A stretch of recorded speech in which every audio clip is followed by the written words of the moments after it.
Welcomed with fanfare, presidential candidate Ko Wen-je opens a local campaign office in the northern county of Miaoli.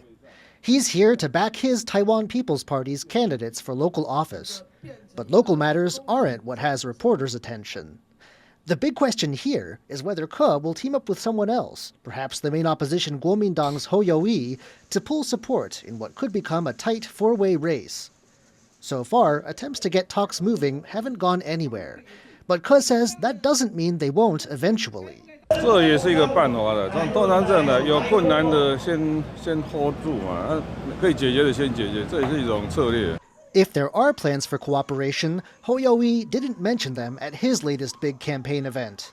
Instead, he focused on policy, promising changes to the pension system that would be to the advantage of soldiers, police, firefighters, teachers, and other public employees.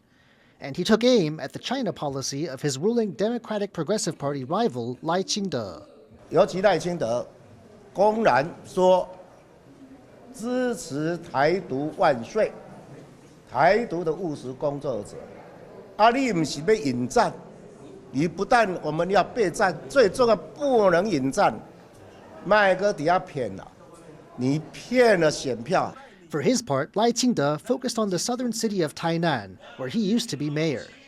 He hit out at rivals who support the One China principle, saying accepting Beijing's claim to Taiwan won't bring peace. He also said his party needs a legislative majority to keep up progress in Taiwan's efforts to build its domestic submarine fleet. And he talked up his party's achievements in the 8 years it's held the presidency.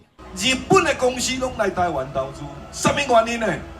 因为 台积电半导体产业伫台南投资，台积电按5奈米，咱真用心甲清楚解决用水的问题，解决雅士的问题。 One of the biggest questions in this campaign season is whether the election will turn out to be a three-way or a four-way race. Electronics tycoon Terry Guo is gathering signatures in an effort to get on the ballot as an independent. His possible candidacy is in the spotlight again, amid news that Beijing is investigating the company he founded for suspected breaches of Chinese law. But his camp says that the investigation won't affect Guo or his campaign. 郭董从4年前就交出经营权，那都没有去开董事会，今年更是把挂名的董事都辞掉。 Though fewer than 100 days remain before Election Day, there are still big unknowns. Big questions like who might ally with whom and how many candidates will make the ballot are still impossible to predict, meaning voters can expect the final stretch of campaigning to be a busy one. Joseph Wu and John Van Trieste for TaiwanPlus.